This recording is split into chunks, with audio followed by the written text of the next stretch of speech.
Selamat pagi, saya Paskali Siswari kembali menyapa Anda pagi ini di Kompas Bisnis Sapa Indonesia Pagi. Pagi ini kita akan bahas soal vaksin, saudara. Jadi vaksin sudah hadir, tapi kehadirannya ini ternyata menimbulkan polemik yang juga mengiringi kehadiran vaksin Sinovac asal Tiongkok.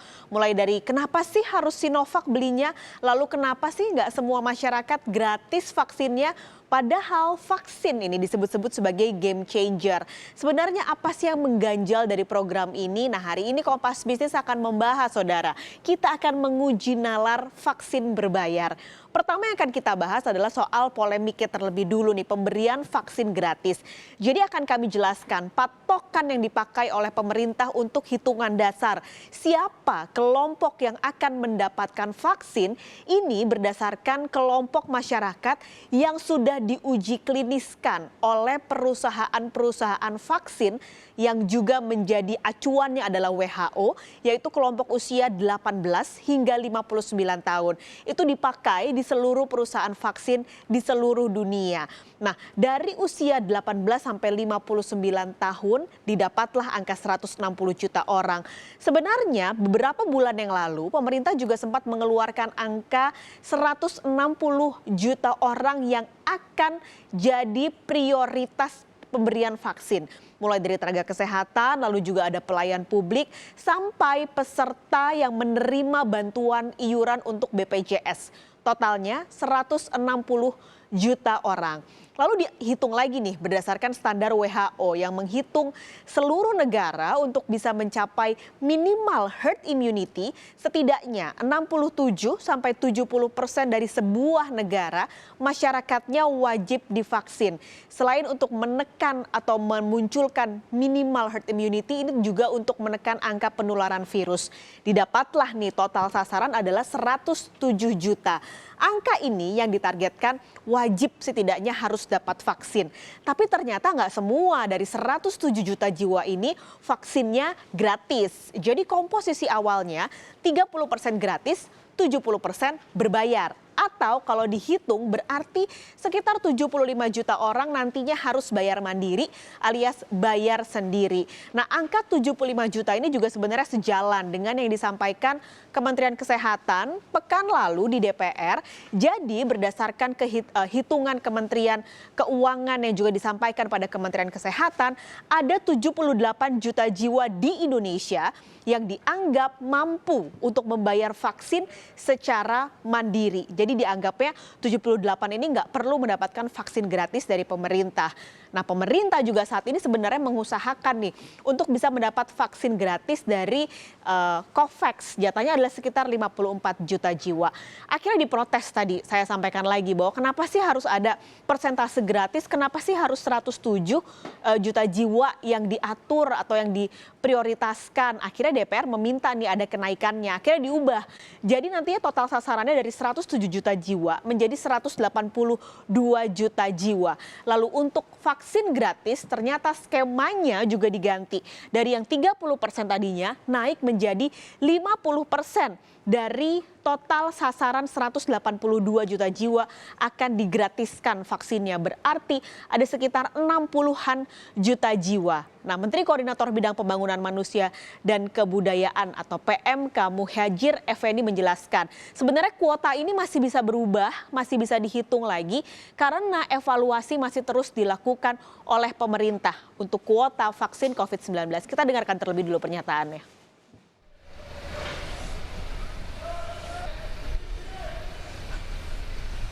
Dievaluasi tentang alokasi berapa yang nanti harus ditanggung oleh pemerintah dan berapa yang mandiri belum final. Termasuk jumlahnya terakhir tadi diperkirakan nanti akan ada 182 juta dari semula 107 juta. Jadi udah naik lagi. Kemungkinan nanti, tapi ini juga masih tentatif ya. Jadi kemungkinan 50-50. Berapa sih yang harus dibayar oleh masyarakat kalau nanti nih harus bayar? Nah itu belum tahu sebenarnya karena skemanya kalau mereka yang membayar ini akan melalui BUMN. 70% ini skemanya yang mandiri melalui Kementerian Kesehatan. Ini sebenarnya banyak juga dipertanyakan oleh masyarakat. Kenapa harus lewat BUMN? Misalnya nih ada perusahaan vaksin yang dia sudah punya perusahaan di Indonesia. Apakah tetap perusahaan itu harus lewat BUMN atau harus melalui atau bisa melalui perusahaannya sendiri? Itu juga sebenarnya belum terjawab. Nah yang juga jadi pertimbangan kenapa Sinovac tadi pertanyaan pertama saya. Ini adalah berhubungan dengan infrastruktur cold chain yang dimiliki oleh Indonesia. Jadi ITAGI ini menyarankan bahwa jenis vaksin itu harus cold chain-nya yang sesuai dengan infrastruktur yang ada di Indonesia. Karena batasan suhu di Indonesia adalah 2-8 derajat Celcius. Nah Sinovac ini bisa dengan suhu kulkas biasa. Jadi nanti suplainya lalu juga distribusinya tidak akan terlalu membebani. Nah infrastruktur cold chain juga sudah disiapkan, dianggarkan juga sudah. Harapannya tentu skema vaksin ini bisa menjangkau semua warga terutama masyarakat kelompok miskin dan rentan miskin. Saya garis bawahi, miskin dan rentan miskin. Saya akan berikan kepada Anda kutipan pernyataan dari Kepala Ekonom Bank Permata Joshua Pardede. Memang diharapkan adalah vaksin yang digratiskan ini mestinya lebih dominan ataupun lebih mayoritas ya tadi untuk bisa menjangkau seluruh seluruh daerah di Indonesia khususnya tadi yang menjadi prioritas penerima dari vaksin dan kita harapkan tadi herd immunity ini bisa terjadi dan kalau kita lihat juga herd immunity ini juga bukan hanya terjadi itu bukan hanya pada segelintir orang tapi kita harapkan ini seluruh at least mungkin 60-70% dari populasi baru kita harapkan tadi herd immunity ini terjadi. Oke, kini kita bicara soal anggarannya, Saudara. Jadi pertanyaan lagi yang dipertanyakan oleh banyak orang. Emang Indonesia nggak punya duit supaya vaksinnya gratis buat semua orang? Emang anggarannya nggak bisa dialihkan ke kesehatan dulu nih? Nah di tahun 2021 Kementerian Keuangan menganggarkan 169,7 triliun rupiah untuk total semua anggaran kesehatan.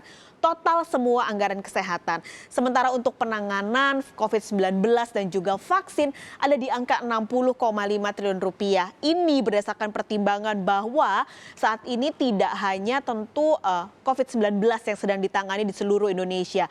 Ada penyakit-penyakit lain, ada masalah-masalah lain yang juga membutuhkan anggaran. Maka dibagilah di penanganan COVID-19 dan vaksin 60,5 triliun rupiah. Untuk vaksinnya sendiri dipecah lagi. Jadi pengadaan vaksinnya adalah 18 triliun rupiah. Kalau saya mengutip dengan pernyataan yang disampaikan oleh pemerintah di awal, 18 triliun rupiah ini seharusnya cukup untuk 160 juta jiwa.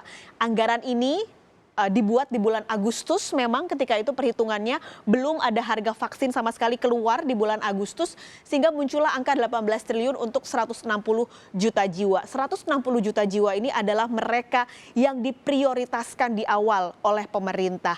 Nah, Kementerian Keuangan juga menghitung lagi. Jadi 160 juta ini untuk tenaga kesehatan, lalu juga penerima BPJS tadi. Nah, jadinya kalau dihitung 18 triliun untuk 160 juta jiwa berarti satu orang ini mengeluarkan angka sekitar 112 ribuan untuk vaksinnya. Jadi 112 ribu kalau kita bandingkan dengan harga Sinovac yang keluar saat ini adalah sekitar 200 ribuan. Memang mungkin perhitungannya agak berbeda dengan awal ketika Agustus belum ada vaksin dan perkembangan di saat ini vaksin sudah mengeluarkan harga. Tapi sekali lagi pertanyaannya, kenapa cuman 40 juta orang nih yang gratis? Kenapa kok sisanya nggak bisa bayar? Lalu muncul lagi perdebatan, kenapa nggak anggaran lain dialihkan terlebih dulu oleh vaksin untuk biar masyarakat bisa menambah atau bisa mendapatkan vaksin secara gratis. Karena ada perhitungan juga selain pengadaan juga untuk vaksinasinya ini berarti mulai dari cold chain, distribusi ini adalah 3,7 triliun rupiah. Jadi banyak sekali sebenarnya pertanyaan nalar dari vaksin berbayar ini. Hingga pada akhirnya sebenarnya yang paling penting dari vaksin sebagai game changer ini bisa berhasil mencapai herd immunity. Ini tujuannya. Nah, yang masih dalam proses sebenarnya saat ini adalah vaksin merah putih. Pemerintah juga melakukan pendekatan ke perusahaan di luar Bio Farma untuk ikut dalam pengembangan vaksin. Kami berikan kepada Anda kutipan pernyataan Menristek Bambang Brojonegoro. Yang sudah kami approach dan bersedia, alias mereka siap untuk investasi tambahan, membuat vaksin keperluan manusia, dan tentunya harus mendapatkan izin dulu dari BPOM, yaitu cara pembuatan obat yang baik, ya sebelum nanti mereka bisa memproduksi. Dan kalau melihat kapasitasnya dari yang sudah siap, itu diperkirakan kita bahkan bisa mencapai 1 miliar dosis per tahun produksinya. Ya kalau semuanya sudah selesai dengan pengembangan instalasinya dan juga sudah mendapatkan izin dari BPOM. Sebuah kebijakan pasti ada pro kontra, tapi di saat pandemi seperti ini apa sih yang paling penting? Tentu transparansi. Semua biar masyarakat tahu, terutama soal anggaran ini emang benar nih angka 18 triliun ini nggak bisa nih buat masyarakat yang lebih banyak lagi untuk mendapatkan vaksin. Apalagi anggaran ini saudara adalah sebagian tentu dari pajak yang dibayarkan oleh Anda, para wajib pajak yang disiplin membayar pajak.